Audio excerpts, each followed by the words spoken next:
പള്ളിക്കത്തോട് ഗ്രാമപഞ്ചായത്തിൽ 2023-24 വർഷത്തെ SSLC +2 പരീക്ഷകളിൽ മുഴുവൻ വിഷയങ്ങൾക്കും A+ നേടിയ വിദ്യാർത്ഥികളെ അനുമോദിച്ചു. കുട്ടികൾക്കുള്ള അവാർഡ് വിതരണവും വിദ്യാദീപം പദ്ധതിയുടെ ഉദ്ഘാടനവും ജില്ലാ കളക്ടർ വി. വിഘ്നേശ്വരി നിർവഹിച്ചു.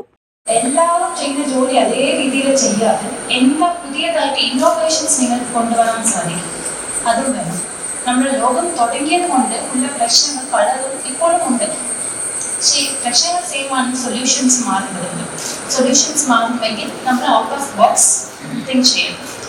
നമുക്ക് മതിയിലുള്ള ഒരു ടെൻഡൻസി മെറ്റീരിയലിസ്റ്റിക് തിങ്സ് മാത്രമേ വേണം. ഓക്കെ, എനിക്ക് വീട് ഇത് മതി, കാർ ഇത് മതി, ഡ്രസ് ഇത് മതി. പക്ഷേ നോളേജിന് എപ്പോഴും മതിയിലുള്ള ഒരു വാക്ക് വരാൻ പാടില്ല. Always you have to hunt for knowledge. Thirst for knowledge ഉണ്ടാവും. ഏത് ചെയ്യുമ്പോഴും എനിക്ക് ഈ കാര്യത്തെക്കുറിച്ച് ഇത്ര അധികം ഉണ്ട്, അത് മതിയുണ്ട്, ഒരു കാരണവശാലും പാടില്ല.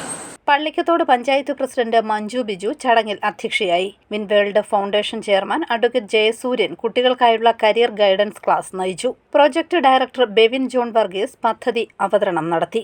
പഞ്ചായത്ത് അംഗങ്ങളായ അശ്വതി സതീഷ്, സനു ശങ്കർ, മോളിക്കുട്ടി മാത്യു, ജെസ്സി ബെന്നി തുടങ്ങിയവർ പങ്കെടുത്തു.